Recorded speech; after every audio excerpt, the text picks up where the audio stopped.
years, and we talk about this often. Is it the hair? It is. Well, that's why I'm on today, because he wanted someone with less hair than I have. No, I understand. I'm a foil for him for that. I just read a report this week in one of your, not that you have a peer in journalism, but another news outlet indicating there's about 1.63 trillion of capital that's been remediated to private equity in this market. So when you think about that as buying power and you put 3, 4, 5 times leverage on that, that is a substantial amount of capital that's going to look for a home. And private equity is in the business of doing transactions, and there's some great stewards of capital. So when I think about where the deals are going to come from, yes, there will be strategic, but by definition, private equity will be a large component of that. And then add on to the fact that BlackRock potentially will be seeking to raise more than $10 billion to buy and hold stakes in companies. I mean, that's going to be part of the story, too. How do you look at those kind of headlines? Well, the way we think about private equity, we like to think of private equity as a partner. And as a partner, they are as much as a strategic investor as corporates are. The amount of buying power they bring to bear, you have to think of them as a key component.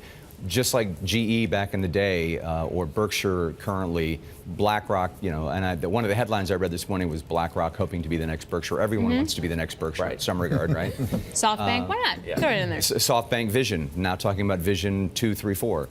So I think the market's moving that way, and the importance and the scale of that capital cannot be ignored. And when you talk to CEOs, when you talk to directors, did they feel like they're excited to do deals? There's a lot of cash sitting on the sidelines, but we are in an era, at least this week, it feels like, of a little more volatility. How aggressive do you think the conversations are in those boardrooms? Well, so the volatility you mentioned, I actually think that we're going to be in a period of slightly more vol than we've had. I mean, look, we've been through several years of virtually no volatility, and I think people got complacent. As it relates to corporate CEOs, boards of directors, I was with a CEO of a tech company a couple of weeks ago out in Silicon Valley, and they're expecting $50+ billion to be returned post the Tax Reform Act. And when inquiring what they were going to do, I think the answer was ostensibly not certain, but I know we're going to invest it. Wow. Right? So I think the Tax Reform Act is a great thing for stimulating deal demand, but I think people are going to be markedly more thoughtful. They're not going to rush into it. I think because we're talking about a large amount of capital. Joe, tell us about your mission here in New York. I mean, as I understand, you're coming to UBS was a strategic move on their part. We think often about UBS, particularly in wealth management terms. You have some, not peers, you say you don't have any peers, but you have some competitors in the investment banking area. What's your comparative advantage? When you go in and they're already banking with somebody else, what's your pitch? What do you say you should come with us? Well, first I say I was on Bloomberg TV this morning. That always gets well, that'll do it. That'll do it, generally. I think there are a couple of things that when we as a management team think about what we bring to bear, the fact that we have 2.4+ trillion of assets under management in our wealth business is a strategic advantage. It gives us distribution muscle. I think from a strategic standpoint, our access to family offices and global family offices is unparalleled.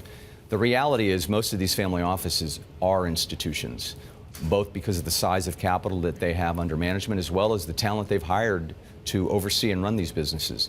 So investment banking is a very challenging and competitive environment, but I feel very confident that we will do extremely well. We've got great partners, great tools, et cetera.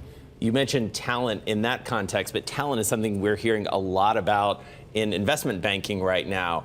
I would imagine that you are, like everybody else, sort of jockeying for the best up-and-comers, but also, the best veterans in the business. What's your pitch to people to come work for you? Well, it's funny. So I've been in the industry for over 30 years, and I think in that 30-year window, I've seen 800-year crises, right? And during every crisis or every period of dislocation, I always hear the same refrain: it's a terrible time to be an investment banker, just terrible. That may be true, and yet it still seems to be a career that I think provides a great opportunity set. And my pitch to young professionals, it's one of, if not the only places where you can come, and in your first week on the job, you can be sitting in front of a CEO or a man or woman running a hedge fund with 40 billion of AUM, or someone at Blackstone or BlackRock or a large multinational. You don't get the kind of exposure that we can provide. And I think it's the industry at large, and I think it's just it's an opportunity for young professionals to really grow quickly as opposed to, with no offense to cubicles, sitting in a cubicle and pounding away at keyboards. So, Hey, it's not bad either. so quickly, when you wind up looking at the landscape, do you have to compete on salary and compete on fees? I mean, what is that going to do for your margins in investment banking as you try and compete with the likes of a Goldman and JP Morgan? Well, competition comes in many forms, and it's not just quantitative, it's not just salary, it's not just fees on the client side.